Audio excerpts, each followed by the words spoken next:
Christofferson, 24/7 Sports. Go ahead, Brian. Hey, Scott. Yeah, can you hear me? I can. How are you? Scott. Yeah, thanks for doing this. Appreciate it. I'll just jump in with, are there any guys you're still waiting for their arrival? I know you've said most of your rosters here, but are there any specific guys who haven't got here yet? There's very few. You could probably count them on one hand, and I really don't want to talk about who's here and who's not. This whole time, the players' safety has been our first priority. Our community and state's safety is just as big a priority. And one thing we've been careful to do is not make it mandatory for anybody to do anything. So there's been different phases of this and different times throughout where certain families have thought their son was probably going to be safer being in Lincoln. Some other families that felt safer with having their son at home. And we've never tried to discourage them from staying home if they want to. We're to a point where there's probably, you can count on one or two hands the number of total players that aren't here. Sam McEwen, Omaha World Herald. Hey, Coach, can you hear me okay? I can hear you. Super. Thanks for doing this. How much of your day at this point is allocated to working through the coronavirus pandemic stuff, making sure the players are safe, talking about some of the things that are going on in our country other than the pandemic, and how much of the day is talking about football? Like, what does a day like right now look like for you as you're kind of working through things? I'm guessing that you're pulled in more directions than maybe you have been in a long time. I'd say that's true, Sam. First answer to that is we, as a program, we owe a big thanks to the guys that have been working to get this done the whole time. Jared Lambrick, Andrew Sims, Andrew Strope, Zach Duvall, some of the guys that have been here the whole time and trying to give our players the best environment they probably possibly can. A lot of of my time has been devoted to handling this situation with the virus. A lot more of some of those guys' time has been devoted to it. And it's a never changing landscape. It seems like every 2 days we look up and there's a different ruling, a different mandate, a different thing we can be doing or not be doing. And without getting into the minutia of all of it, every time one of those things changes, our schedule changes, our plans have to change. To be safe for our team, we had to track every single kid, where they've been, who they've been in contact with, when they were planning on coming back to town, how they were getting here, who they're living with, because just something as simple as quarantining someone when they get to town, well, that sounds easy, but we have to have the place set up for them to be quarantined. We have to make sure that if they're living at an apartment in town with two other people that don't need to be quarantined, that we get them separated. If one person leaves town and comes back, we got to figure out who they're living with, how they're getting here. There's just a million things that go into it because of the strict protocols that we've had in place the whole time. So a ton of time's devoted to that. Unfortunately, without summer access, we're doing the best we can to communicate with our guys as often as we can about some of the other things going around the country. I think we would have had probably several team meetings by now if we were allowed to have team meetings, but we can't get everybody in the same room. So it unfortunately, in a time like this, it's a little more piecemeal, and we're trying to do it individually as best we can. I do feel really good about where our team is from a psychological standpoint, from a team standpoint. I know there's a lot of strong opinions about a lot of things that have been going on, but just as it relates to our team, our guys are getting along really well and feel like they're in a safe environment around their brothers on the team. Thank you. Eric Olson, Associated Press. Hey, good morning, Scott. Hey, given the conversation nationally about race and some of the things that have come out from other programs here in recent days, I want to get your big picture take on that, just kind of what's been going on with regard to just players maybe speaking out. But before I want to ask you, I mean, have you, or to your knowledge, any of your staff ever used a racial slur or racially insensitive language to a player? And if so, what happened? I would be shocked to hear that any of our coaches have ever done anything like that. And I haven't been involved in every conversation that's ever happened around this building or other buildings we've been in, but that's not the type of men that I know that work here. In fact, Eric, every fall camp, every single night we have team building, and usually that team building is having people come talk to our team about issues like this, whether it's race, whether it's treatment of women, whether it's gambling, and making sure our kids stay away from that. We try to educate our guys as often as we can about all those things. And every fall camp, we're going to have one of them for sure is going to be about language in regards to that. I think that we try to educate the kids on what language they should use and what language they shouldn't use. And some of those words are not welcome in our program from anybody. Do you have any comment just about kind of the things that have played out over the last few days across the country with players speaking out? No, maybe a couple, just that, we've always, I think, been on the right side of this and letting our players have their own voice. And all I want to do is try to educate our guys to use their voice in the right way. And that doesn't mean telling them what to say. That just means to help them understand that, social media is a valuable thing because it can spread information, but can also be dangerous. I just want our kids to understand that how they portray themselves on that is kind of, we call it their resume to the world, and to be smart about what they're putting on those things. But we've never tried to stifle our kids' voices. I want them to have the outlet to voice their opinions and say what they think. And we'll always encourage that kind of free thinking and free speech in our program. Thank you. Andy Kendi, KETV. Hey, Scott, thanks for doing this morning. Hey, you look at programs all over the country. Oop, can you hear me? Yep. All right. You look at programs all over the country, Scott, and some of them haven't even arrived on campus for these voluntary workouts. You guys hit the ground running June 1st. How much of an advantage is it for Nebraska to be one of the first teams to start the voluntary workouts, to get back in the weight room, especially what happened this spring and losing those 13 practices? Yeah, I'm grateful because I think it is going to be a help to us to be back earlier.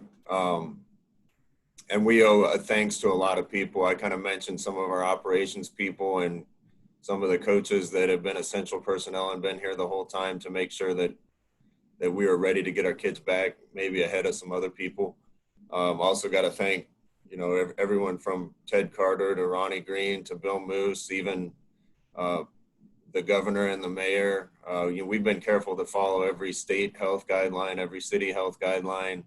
But a lot of those people have been very open to us pushing the envelope a little bit on allowing our kids to come back into a safe environment. So I'm grateful to those people. What's been interesting about this virus and everything that we've gone through with it is I think there's inherent advantages and disadvantages that have happened all through this. Getting your kids back to campus certainly could be an advantage. But there's schools that have had all 15 spring practices and we got 2. And there's schools in our league that have had a dozen or more and we've had 2. Certainly the recruiting advantage and disadvantage probably isn't tilted in our favor. We have to get kids to Lincoln, Nebraska to see it because we're recruiting kids from farther away than a lot of other people. And without the ability to get kids to Lincoln, it's made recruiting more of a challenge for us than maybe some people that are in areas with more recruits. So there's been advantages and disadvantages that were probably unintentional all through this thing. And right when it started, I think we did a good job getting ahead and putting our heads together and trying to figure out how to solve the problem of getting our team back to campus safely for them and safely for the community. And I think we're a little bit ahead of curve on that. But any advantage we get there, we need, because I don't think we've been on the right side of a couple other ones. Mitch Sherman from The Athletic. Hey, Scott. Thanks for the chance to talk to you. Hey, just a couple of details here. Your guys who were new to the program, who weren't newcomers, who weren't with you in the spring, have there been any restrictions at all on what they're able to do once they get cleared from isolation when they get to campus? And then, have you guys asked your players to do anything like what some schools have done as far as signing a pledge about the way that they'll conduct themselves as it relates to, staying healthy? No, we're not going to do a pledge. Our guys understand the rules involved with being around, and I'd be shocked if there was a team or an organization in sports that has been more careful and followed protocol more strictly than we have. But I don't think I need to get our kids to sign anything. They understand what's at stake, and they're doing a good job of following all the regulations that we put forth. Our newcomers right now are just doing bridge to get indoctrinated to the campus. We're not in a normal summer access period right now, so it doesn't look like a normal summer yet, but we were able to bring them in when they started summer classes. So the majority of those guys are here, but we haven't had a chance to do much with them yet. They're not able to do conditioning, weightlifting? Not yet, no. And we're waiting to get a final ruling from the Football Oversight Committee on what the summer is going to look like and how much time we're going to have access to our players. And I think that should be finalized sometime this week. Thank you. Parker Gabriel, Lincoln Journal-Star. Hey, Scott. Thanks for doing this. Along that line, with the Football Oversight Committee, the stuff that's been reported about what that plan might look like includes that 2-week, it's been likened to sort of like an NFL mini camp. What do you make of that, and what do you, I guess, make of the path that's been proposed, at least between now and an on-time start to the season? I think one of the reasons we're looking at that plan is because early on in this, we started looking at 4, 5, and 6 week models to return to play. And I think they've kind of been stubbornly holding on to those models, even though a lot of people are getting their kids back to campus. That being said, I am in favor of it because we missed spring ball. Missing the amount of spring practice that we did just sets you back as far as knowing X's and O's and being able to operate as a team, and having a little extra time before camp starts to get walkthroughs and get some of that done will definitely, I think, benefit everybody that missed spring ball. It is going to make the scheduling of everything a little interesting for us, because usually you give players time off to recover before fall camp starts, and you definitely don't want to give players time off during that time when we have more access to them and more ability to do things. So it's going to change our scheduling model a little bit to make sure our players are here through that, but also fresh and ready to go for the long haul of the season. Sean Callahan, Rivals. Hey, Coach, just to follow up on the mini camps, what can you do with those practices? I know you can get 1 hour of a practice and 1 hour of meetings per day over that 2-week period. What do you anticipate being able to accomplish with that, and just what could that help as far as the newcomers getting acclimated, just getting those reps before you go into fall camp? Yeah, I really, Sean, if this works well, I might be we'll see how it goes this fall, but might be in favor of doing something like this every year.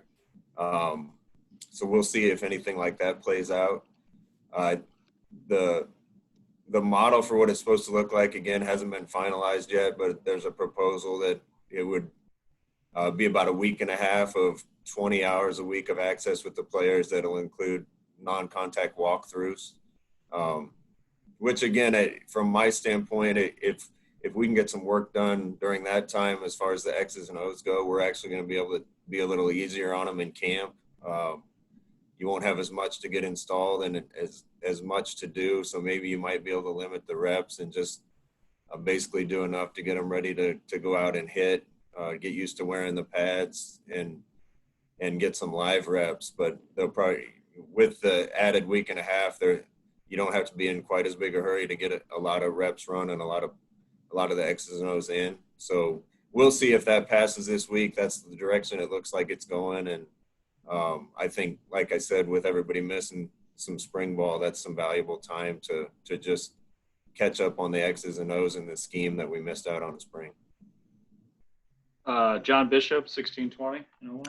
Keith, thank you. Scott, thank you. On that same note, usually the summer is a great time for your quarterbacks, your running backs, your wide receivers to get that chemistry, to build that timing. Obviously, it's an unusual summer. How do you address that, especially with so many new guys in the running back room and in the wide receiver room to work with your quarterbacks? Yeah, that's going to be a challenge for us. We got some guys coming back that I feel good about, that are healthy and looking, from what I hear, better than they have in the past. But there's a couple positions on our team where we're not going to be veteran, and we're going to be counting on some new players. And skill on offense is certainly has a possibility of being one of those positions. I think that little bit of access and time with our players prior to fall camp starting could be a benefit to us. But, Coach Lubick's going to have to earn his money. Coach Held, guys like that are going to have to try to fast track some of those guys when we are able to meet with them and work with them to try to get some of those young guys ready to be players for us. Back to Sam for a question. What players, I know you haven't been able to necessarily meet with all of your players, but what players have you been particularly impressed with in terms of their personal self-discipline and their leadership of this team in the ways that they can lead? Your offensive line is extremely experienced. It's a very seasoned bunch with a lot of upperclassmen, several seniors. I'm curious about that group and how they've led, and then just other leaders that you've been impressed with on your team over the last 3 months of the pandemic. I guess I'd answer that in a bunch of ways. Being around the team, the little that I have, I think this is the first time we feel like the team culture is where we want it, and it can always get better, but I feel really good about where we are as a football team right now and the type of people we have on our team. Our leadership on our football team has been invaluable through this time, because without complete access to our players, a lot of stuff has to be led by them and organized by them. And really through the challenge of this, I've seen that leadership grow. Coach Duvall's seen that leadership grow. Nebraskans all know about Unity Council. We basically have that started. We have a leadership group on the team that's helped our operations guys and our weight guys handle a lot of the things that need to get handled, a lot of the communication that needs to get handled. So that's a pretty big group right now, and there's guys on it from every position. Certainly the offensive linemen in that group, Cam Jurgens and Farniak and Hymus, are a big part of it. I've been really impressed with the leadership in our defensive backfield from Deontay and DiCaprio. The tight ends have done a good job. Going across the board, I think our leadership is going to be a lot stronger this year than it's been. And in some ways, the challenge of this virus has brought our team together. And I feel like through adversity, our team's probably tighter than it's been since I've been in Nebraska. Thank you. Mitch Sherman, another one.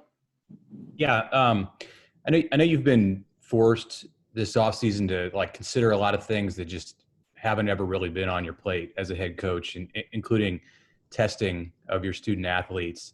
There's been some talk this week among the NFLPA about conducting tests during the season every 2 to 3 days, some similar suggestions from some leaders in college football earlier this summer. I know the plan this summer is just to do it when your players are showing symptoms. What seems right to you as far as the frequency of that when you get full team practices and your guys are in classes with others on campus?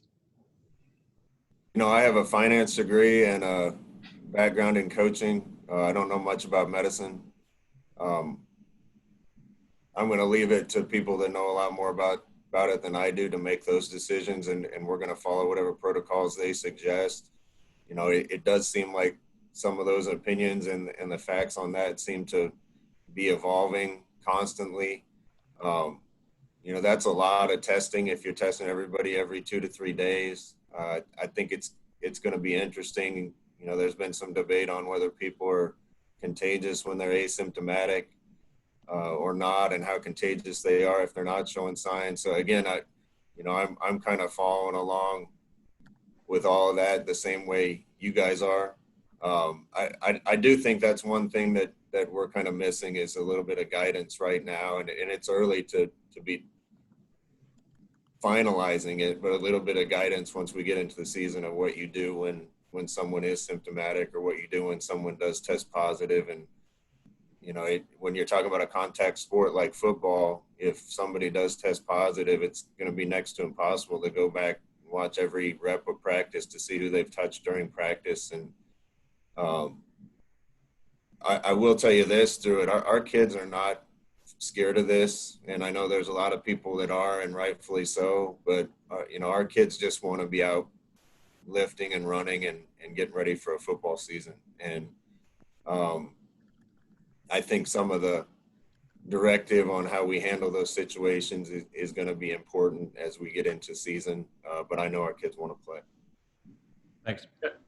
We got time for about 3 more. Kevin Suits, Channel 1011. Scott, digging the hat. You know, coaches tend to be creatures of habit, and you like routine. Given everything that's happened over the past 3 months and the uncertainty of the season and workouts and getting your players on campus, how have you personally navigated this time? Coaching's probably like being a head coach, probably like any other job out there. You think you're kind of ready for it, and then a million things get thrown at you that you're not expecting.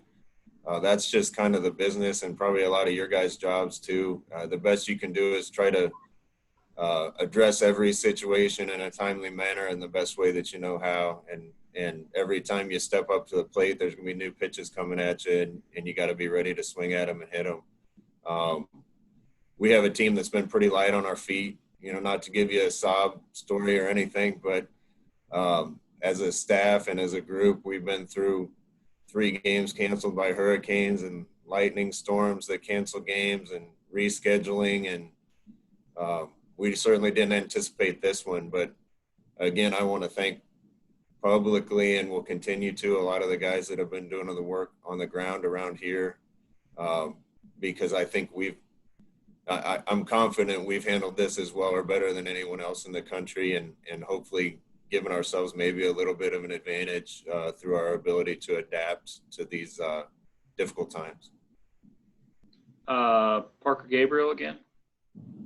Scott, there were some things just personnel-wise at the beginning of spring ball that you talked about wanting to look at, whether it's guys maybe trying a different position, Matt Farniok playing on the left side. Obviously, spring ball goes out the window, so do you think differently about any of those situations, maybe that one with Matt in particular, or do you feel like the path between now and the season allows you to explore all of the same things you were going to explore in spring ball? That's a good question. Why do you have a picture of Just Lake Superior in your? Oh, it's my brother made it actually. Yeah, I can. You can see a closer view of it if you want, but it's Just Lake Superior. Otherwise, my apartment is really boring. I can tell. There's nothing else up. I think missing spring ball is going to hurt us in some ways. You know, guys like Bryce Benhart, who, you know, we're counting on to be a player for us this year, and there's other guys like that, but just picking out one name, losing out on those reps certainly isn't ideal. Those would have been valuable reps for him.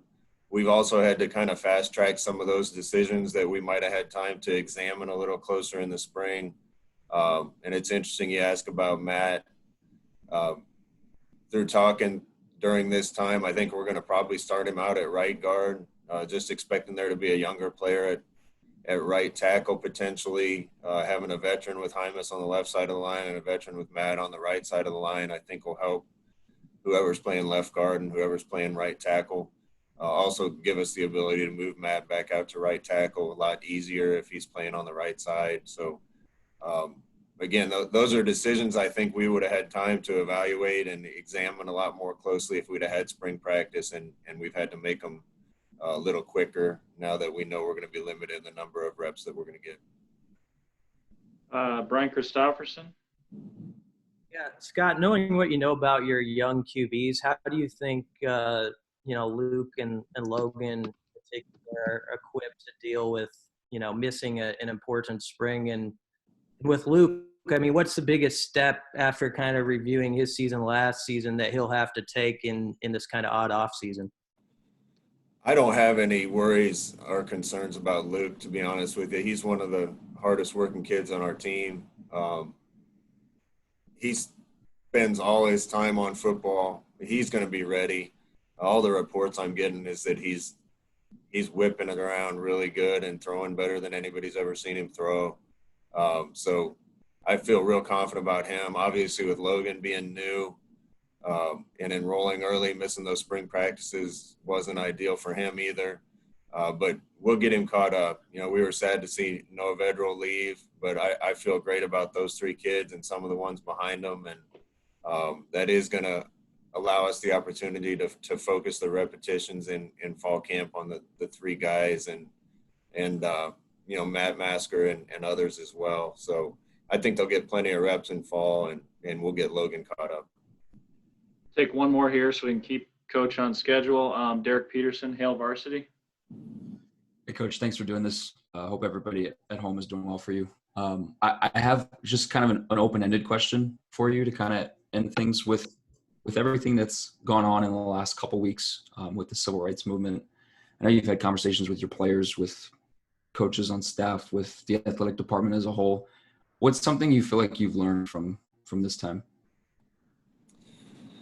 I think it's given us all an opportunity to examine some of the things that we thought we knew but might be naive to. Anytime something like this happens and there's strong feelings throughout the country and something despicable like that happens, I think it gives everybody a time to reflect. My biggest priority is to make sure that our players are all treated equally, that our players all feel safe in this building, that we're a team that treats everybody the same, regardless of where they come from or what they look like. And it has made me feel good about the environment we have here, talking to some of our players. I said this maybe one other time, but I think sometimes football players can be shielded from some of the issues that other people have because within these walls, it's real easy to just be teammates. And I am proud of the fact that talking to a lot of our guys that none of our players feel discriminated against or feel like those issues exist in the building. I shouldn't say none. The ones I've talked to have all given me really positive answers on that. But again, they say there's no atheists in foxholes. I think it's hard to have some of those issues on a football team because a football team gives you an environment for people of all different races and backgrounds to come together and learn about each other and see the good in one another and work together. And so football teams honestly are kind of an example of that I think a lot of other people could follow. And we need to be an example because of our influence here at Nebraska football, and we'll try to be, but the best way that I know how to do that is to continue to try to provide an environment within these walls where everybody feels safe and equal. All right. Appreciate it, Coach. Thanks for your time, and thanks for jumping on, guys. Yeah, thanks, Scott. Thanks, Keith. Thank you. Appreciate it.